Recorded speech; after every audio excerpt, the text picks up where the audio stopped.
Les réponses sans tabou, l'émission qui ouvre le débat sur l'avenir de la communauté juive, présentée par Rafi Marciano. Bonjour à tous les auditeurs, bienvenue sur Radio J pour cette nouvelle émission des réponses sans tabou. Nous avons souhaité pour cette nouvelle rencontre dialoguer et réfléchir avec la nouvelle génération de dirigeants communautaires pour leur donner la parole et entendre leurs réflexions sur le judaïsme français, sur l'actualité de la politique française après les dernières élections et entendre leurs analyses sur l'actualité du nouveau gouvernement israélien. Et pour en parler aujourd'hui, j'ai le plaisir de recevoir Yonatan Arfi. Bonjour. Bonjour. Merci d'avoir accepté notre invitation. Alors Yonatan, vous êtes vice-président du CRIF, président de la Commission des relations internationales du CRIF. Vous avez 39 ans, père de 3 enfants. Vous êtes membre des conseils d'administration de l'OSE, de l'ECUJ. Mais je rappelle que vous avez été président de l'UEJF, de l'Union des étudiants juifs de France.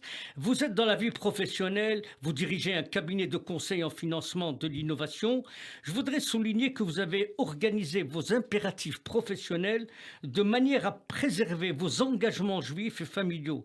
Votre engagement s'est conjugué, dites-vous, au présent, l'histoire des Juifs de France. Alors, après les turbulences, Yonatan Arfi, des dernières élections régionales en France, quelle réflexion cela vous inspire? Qu'est-ce que vous en tirez comme leçon aujourd'hui de ces évolutions? Merci Rafi et merci pour ces quelques mots de présentation.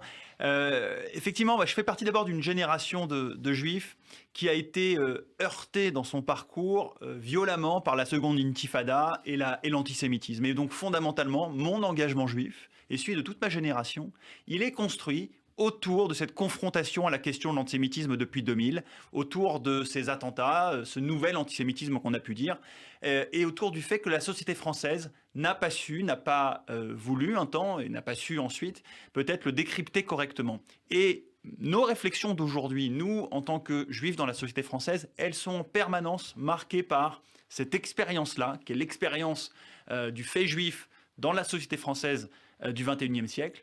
Et quand on regarde les résultats des élections régionales, évidemment que de notre point de vue juif, ce qui va nous importer, c'est la question des extrêmes. D'un côté, le Rassemblement national. De l'autre, même si chacun est évidemment différent et répond à des ressorts d'une nature spécifique, de l'autre, la question évidemment de la France insoumise. Donc, ma première impression, c'est d'abord un soulagement de voir que et le Rassemblement national et la France insoumise se heurtent d'une certaine manière à une forme de plafond de verre. Marine Le Pen n'a pas réussi à conquérir une région. De l'autre côté, la France insoumise a fait un score national de l'ordre de 4 à 5% au premier tour. C'est donc très faible, très en deçà de ce qu'il pouvait espérer. Mon sentiment, c'est qu'il y a une forme de bon sens républicain des Français. Il y a, voilà, c'est ce bon sens républicain des Français, une forme de modération qui malgré tout reste dans la société française assez profonde. C'est notre allié fondamental pour nous construire en tant que juifs dans ce pays. Alors, Yonatan Arfi, le CRIF a appelé d'ailleurs, comme vous dites, à faire barrage aux extrêmes, c'est-à-dire l'extrême droite et l'extrême gauche. Certains ont interprété cette prise de position avec le consistoire et le Fonds social comme une attitude courageuse. Mais d'autres regrettent en affirmant que les institutions juives ont toujours refusé de donner des consignes électorales. Vous leur répondez quoi? Bon, alors d'abord, ça n'est pas du courage, c'est je pense de la lucidité. C'est l'intérêt d'une part des Juifs de France d'exprimer clairement leur lecture des défis et des dangers pour la société française. Les institutions... Et deuxièmement, je rappelle à nos auditeurs que l'engagement de la communauté juive, par exemple face au Rassemblement national, ne date pas d'hier. Vous pouvez regarder les historiques face à Jean-Marie Le Pen. À chaque fois qu'ils ont représenté un danger électoral, eh bien la communauté juive s'est exprimée. Entre les deux tours des présidentielles 2002, évidemment que la communauté juive s'était mobilisée sur le terrain pour dire non au Rassemblement national et à Jean-Marie Le Pen. Aujourd'hui, nous avons un danger nouveau qui émerge à l'extrême gauche. Eh bien, nous nous exprimons de la même manière. Cela s'inscrivait, Yonatan Arfi, dans un front républicain entre les deux tours. Mais là, le CRIF et les institutions juives ont appelé dès le premier tour à faire barrage. C'est d'abord, je crois, la conscience du fait qu'on est dans une période de l'histoire où la société française a une vraie fragilité démocratique. On le sent, le point de bascule, malheureusement, n'est pas loin. Alors, on peut se satisfaire du fait qu'il n'a pas été atteint cette fois-ci, et tant mieux. Mais il y a une vraie inquiétude pour tous les démocrates dans ce pays de voir la société française être attirée par les extrêmes. Et donc le besoin de mobiliser s'est ressenti dès le premier tour. Peut-être que dans d'autres circonstances, dans une situation plus apaisée, nous n'aurions exprimé des choses qu'entre les deux tours face au cas de risque d'élection réellement des extrêmes. On a senti spécifiquement cette fois-ci que c'était nécessaire parce que la société française est traversée par des divisions très profondes. Il y a de la polarisation et cette polarisation, il faut le dire, elle traverse aussi la communauté juive de France. Nous avons entendu, alors peu à l'extrême gauche, mais beaucoup plus à l'extrême droite, des juifs tentés par le vote Rassemblement national et c'est aussi à eux qu'on voulait s'adresser. Alors, pour revenir au CRIF, Jonathan Arfi, vous êtes le vice-président. Nous savons que votre voix est très écoutée au sein de cette institution. Mais quel sentiment vous inspire aujourd'hui le judaïsme français après l'affaire Sarah Halimi, après les actes antisémites? Et quelle vision, comment vous analysez le judaïsme français aujourd'hui après la brillante réélection du grand rabbin Chaim Korsia? Alors, d'abord, effectivement, moi, je me suis félicité de la réélection de Chaim Korsia, qui incarne un judaïsme français ouvert sur la société française, un judaïsme français qui croit en son histoire et en son avenir. Et je dis les deux parce que les deux sont liés. Le judaïsme français a une profondeur historique extrêmement grande dans ce pays, on a tendance à l'oublier, qui nous donne une forme de légitimité à nous exprimer, une forme nous n'avons rien à prouver à personne, nous ne sommes pas des invités en France, nous sommes des citoyens à part entière de ce pays. Et je trouve que pour le coup, Chaim Korsia incarne cette vision-là, c'est-à-dire le fait qu'en tant que juifs, nous avons des choses à dire à la société française qui doit nous écouter parce que nous en sommes partie prenante. Le point qui, moi, m'inquiète, c'est que je vois dans la communauté des tendances parfois au défaitisme, c'est-à-dire à considérer qu'au fond, l'histoire des Juifs de France serait condamnée, que nous serions face dans une bataille qui serait déjà perdue. Moi, l'avenir, je ne le connais pas. Ce que je sais, c'est que le rôle des militants communautaires, c'est de se mobiliser, de se battre jusqu'au dernier instant, autant que possible, avec lucidité, avec détermination, et de considérer que l'histoire n'est pas écrite d'avance et que nous avons encore la possibilité peut-être de gagner la bataille de l'opinion. Les Français sont parfois prêts à nous écouter davantage que ce qu'on pense. Oui, mais Jonathan Arfi, vous savez comme moi que le conformisme et la complaisance sont des maladies mortelles pour toute communauté humaine.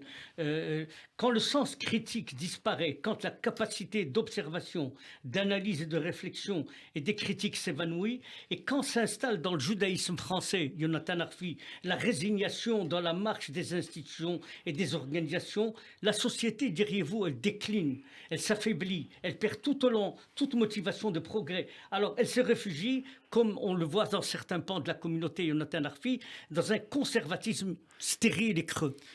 Alors, l'analyse que vous faites, Rafi, en fait, elle est le témoin d'une chose. Les Juifs sont des Français comme les autres. Et en France, en ce moment, il y a une vraie crise identitaire profonde, une vraie crise presque existentielle, une forme d'angoisse collective où les Français ne savent plus exactement qui ils sont, ne savent plus exactement ce qu'ils font à faire ensemble. Et les Juifs de France n'échappent pas à ce questionnement-là.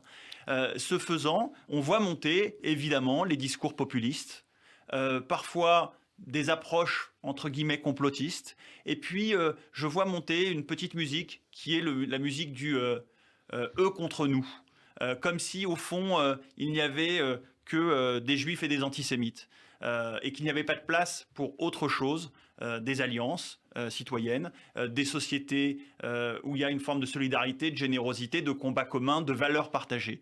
Voilà, donc notre rôle, institution juive, c'est d'être à l'écoute. Vous êtes en train de nous dire qu'on peut être un très bon juif aujourd'hui en France et respectueux des valeurs républicaines. C'est pas incompatible. Oui, et je pense qu'il y a aussi des citoyens français qui sont aussi à l'écoute de la détresse parfois des Français juifs et qui savent l'entendre, qui savent la comprendre. Par contre, il faut qu'on soit capable de s'adresser à eux. Il faut qu'on sache se tourner vers eux pour faire entendre nos problématiques et aller chercher de l'engagement à nos côtés.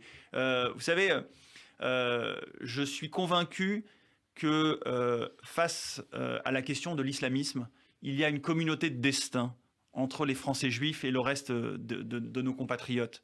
Tous les Français sont aujourd'hui conscients des questions d'islamisme. Les Français juifs l'ont malheureusement expérimenté dans la douleur, dans le sang, avant les autres. Mais nous avons aujourd'hui un destin qui est commun, qui est partagé avec le reste des Français sur ces questions. Et notre rôle, c'est de construire des alliances les plus larges possibles pour mobiliser. Moi, je refuse simplement le défaitisme, d'une part, qui voudrait dire qu'au fond, il n'y a pas d'avenir possible pour les Juifs en France. Il y en a un, si on se bat pour le construire. Est-ce qu'on y arrivera ? Personne n'a la réponse, mais notre devoir, c'est d'essayer. Mais comment vous expliquez parfois une certaine, entre guillemets, haine d'une certaine presse en France qui ne comprend rien visiblement à la situation des Juifs de France? Oui, c'est très juste. On a appelé ça pendant des années la désinformation. On avait le sentiment que les Juifs de France étaient incompris par les médias. Il y a plusieurs explications à ça. D'abord, le fonctionnement médiatique, vous le savez, vous êtes aussi journaliste, le fonctionnement médiatique fait que il y a tout un tas de... Les médias sont l'écho de l'ère du temps. Donc en fait, ils reproduisent aussi les travers qui sont ceux plus profonds de la société française et ils les grossissent. Et effectivement, il y a d'abord toujours eu des représentations sur les Français juifs. Il y a toujours eu une forme d'identification des Juifs à Israël qui, évidemment, dans des périodes manichéennes et notamment dans des périodes où il y a des conflits au Proche-Orient, se traduit par de l'antisémitisme en France. Et voilà, on se rend compte également qu'il y a une difficulté conceptuelle. On considère que des gens qui sont victimes de racisme, une partie de la population arabo-musulmane de ce pays, eh bien, ne pourrait pas être en même temps coupable d'antisémitisme, et donc une difficulté à décrypter l'antisémitisme nouveau pour une partie de la presse française, notamment, il faut le dire, la presse de gauche. Voilà. Oui, vous avez un grand quotidien français, polémiste et d'extrême gauche, qui défend un peu cette thèse-là des musulmans victimes de... Oui, et ce qu'il y a de particulièrement pernicieux dans ce discours-là, c'est qu'au fond, ça n'est pas simplement de considérer que les victimes de discrimination ne pourraient pas être eux-mêmes coupables, par ailleurs, d'un rejet antisémite. Alors qu'on voit bien que c'est aujourd'hui une des sources nouvelles de l'antisémitisme. Je crois à la bonne foi et à l'intelligence des Français, donc je pense qu'avec le temps, ils le comprennent. Ils s'en rendent compte, mais enfin, notre rôle, c'est quand même de les amener le plus vite possible à le saisir. Non, ce que je veux dire, moi, ce qui m'inquiète davantage, ce que je trouve particulièrement vicieux dans ce discours-là, c'est qu'au fond, on vient évidemment dire en creux, les nouveaux juifs, ce sont les musulmans. C'est-à-dire les juifs qui ont historiquement occupé traditionnellement la place de victimes de discrimination, d'exclusion, de stigmatisation dans les sociétés européennes. Au fond, la société européenne aujourd'hui aurait désigné les musulmans à la place des juifs et on vient construire comme ça une forme de rivalité historique et de remplacement historique vicieux, faux historiquement d'ailleurs en tant que tel. On pourrait étayer longtemps sur les facteurs qui font que le racisme anti-arabe, par exemple, est totalement différent de l'antisémitisme historique. Mais ça vient cultiver quelque chose qui a une fonction dans l'esprit de la société française. Elle vient symboliquement dans sa tête réparer quelque chose de son propre antisémitisme en disant regardez, il y en a d'autres qui sont victimes aussi. Alors est-ce que, juste pour revenir un peu à la communauté Yonatan Arfi, est-ce que vous pensez que les institutions ont parfois trop tendance à devenir des forteresses renfermées, murées dans leur certitude et qui refusent toute remise en question, toute controverse? Est-ce que ça vous inquiète? Non, alors je veux pas être non plus dans la caricature sur les institutions juives.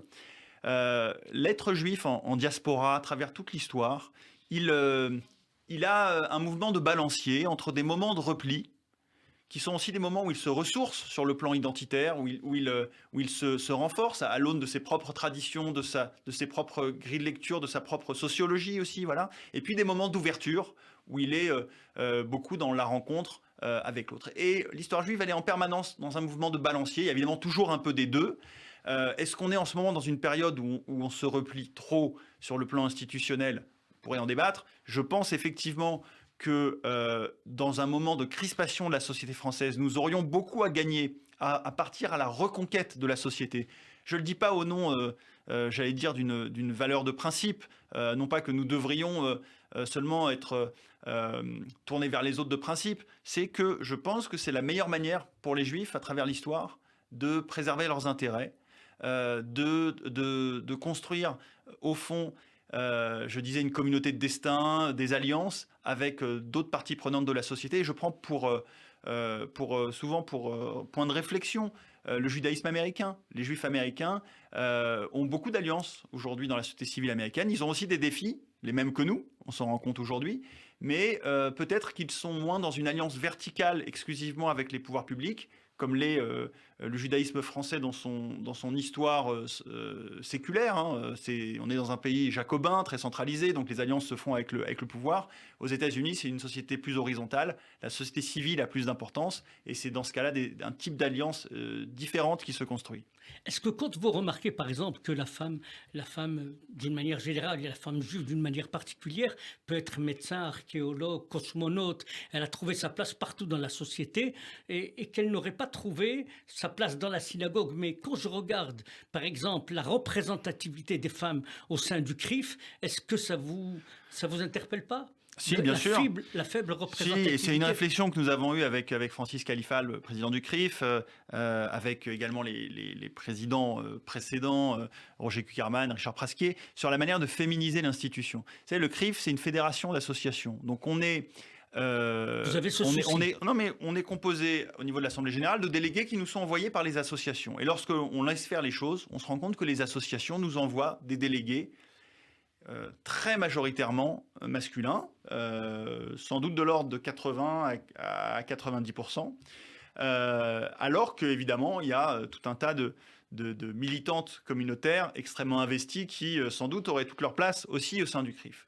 Ce que nous avons proposé au niveau de l'institution, ça a été une réforme du règlement intérieur du CRIF, il y a 3 ans, qui impose dorénavant aux associations, lorsqu'elles font évoluer leurs délégations, eh bien, de ne pouvoir nommer que des femmes dans les cas où il n'aurait pas au moins un tiers de femmes dans leur délégation. Ce qui veut dire que demain, nous devrions, avec le temps, au fur et à mesure de l'évolution des délégations au CRIF des différentes associations, eh bien, féminiser l'Assemblée générale.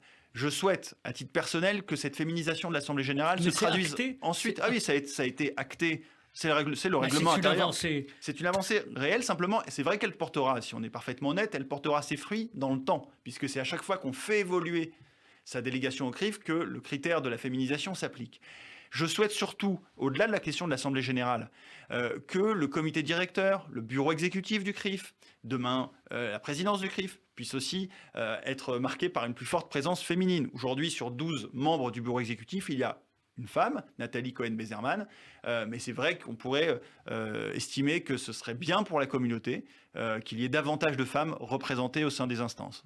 Alors, Jonathan Arfi, on a survolé un peu les problèmes de la communauté, l'analyse, mais aujourd'hui, on va parler d'Israël.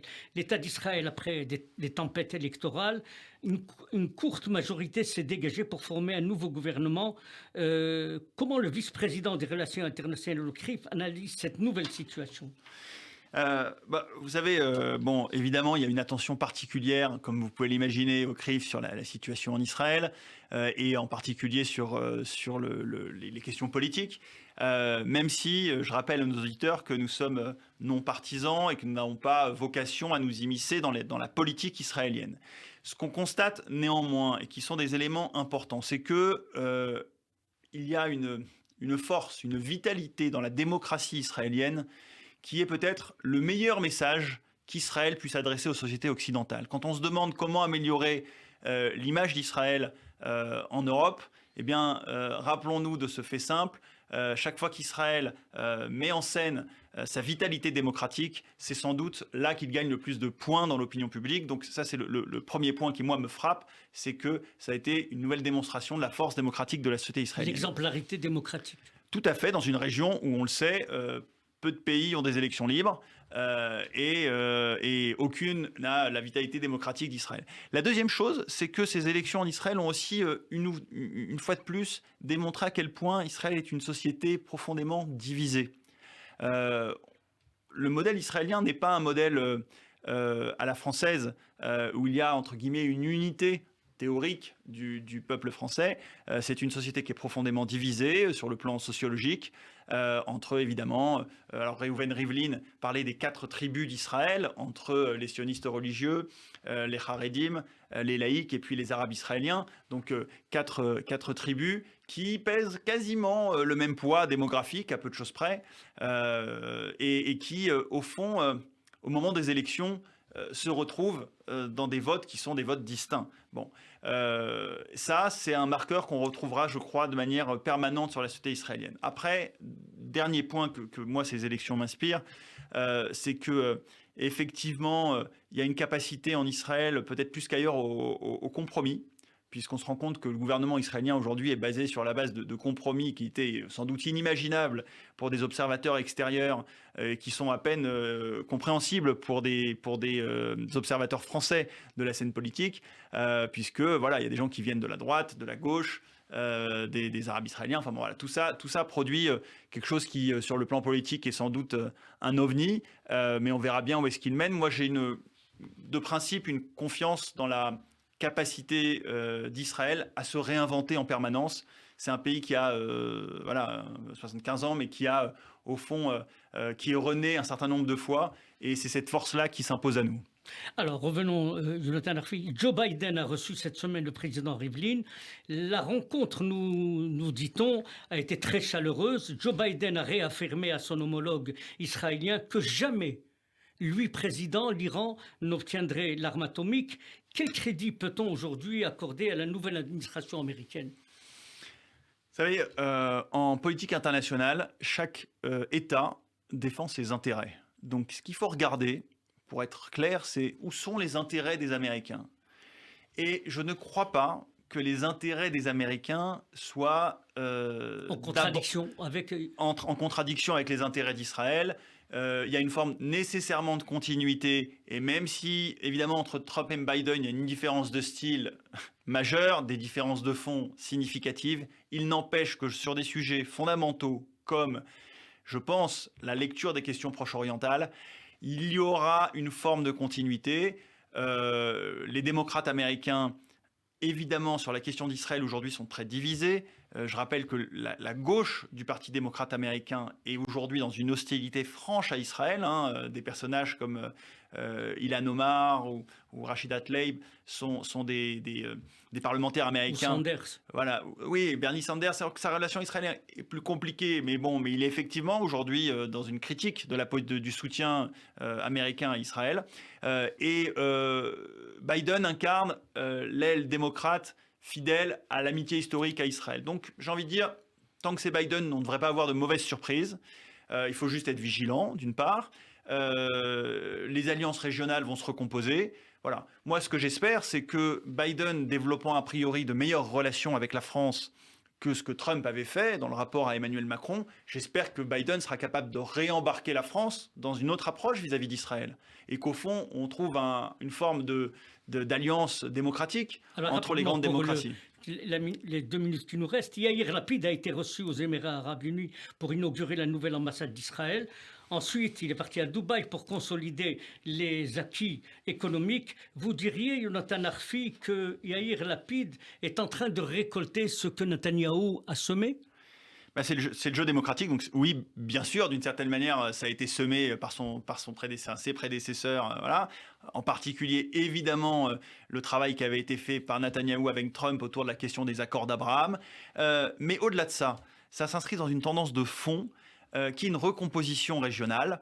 Là encore, c'est des enjeux d'alliance, d'intérêt, on le sait. Les Saoudiens, par exemple, aujourd'hui sont, j'allais dire, à la veille d'instaurer une forme de normalisation avec Israël qui ne dit pas encore son nom, mais qui va finir par arriver. On constate par exemple qu'il se rapproche énormément des communautés juives. Nous, au CRIF, avons rencontré les ambassadeurs saoudiens à Paris, respectivement, il y a 2 ans et il y a quelques semaines. C'était quelque chose d'inimaginable. On avait vraiment le sentiment qu'au sein de la rue Broca, lorsque cet ambassadeur saoudien est rentré pour venir rencontrer le CRIF, qu'au fond, nous étions en train d'écrire une page d'histoire en direct pour la C'est une communauté juive. réalité. Voilà. Nous avons rencontré également il y a 2 jours, il y a quelques jours, le secrétaire général de la Ligue islamique mondiale, qui a longtemps incarné le wahhabisme dur. Alors certes, il y a des points de désaccord sur les droits de l'homme, notamment sur aussi la relation à Israël, on pourra en discuter. Il n'empêche quand même qu'aujourd'hui, il y a une volonté d'ouverture et de se rapprocher, pour des questions d'intérêt sans doute, mais de se rapprocher quand même réellement du monde juif. Yonatan Arfi, vous êtes le vice-président du CRIF. C'est quand les prochaines élections? Alors, il y a des élections au CRIF très régulièrement. Les mandats du président du CRIF, si c'est à cela que vous faites allusion, sont des mandats de 3 ans. Le mandat de Francis Khalifa se termine en 2022. Il y aura à ce moment-là donc des élections. Il y a aussi au sein de l'institution, évidemment, d'ici là, d'autres élections au niveau du comité directeur, du bureau exécutif. Donc il y a une vitalité démocratique au CRIF réelle, qui est à l'image, pour moi, du bouillonnement militant de la communauté. Et c'est à ça qu'on vous essaie êtes de fidèle. rassuré sur l'avenir de la communauté et du CRIF en particulier? Moi, je suis rassuré quand je vois... cette nouvelle génération montante dont vous faites partie. Alors, je fais partie d'une génération, mais on est nombreux à être impliqués dans les institutions. Vous voyez beaucoup de visages. Alors, évidemment, on pourrait souhaiter qu'il y en ait plus. Maintenant, la société contemporaine, elle impose aujourd'hui des rythmes de vie professionnels, familiaux, qui sont parfois difficiles à dépasser pour un certain nombre de personnes et qui font qu'ils se retournent vers le militantisme communautaire plus tard. Ma génération, je le disais, elle a été heurtée par la seconde intifada. Elle n'a pas eu le choix que de continuer à s'investir. On est nombreux dans ce cas-là et on ne compte pas arrêter demain. Yonatan Arfi, merci d'avoir accepté notre invitation et à très bientôt. Merci Rafi.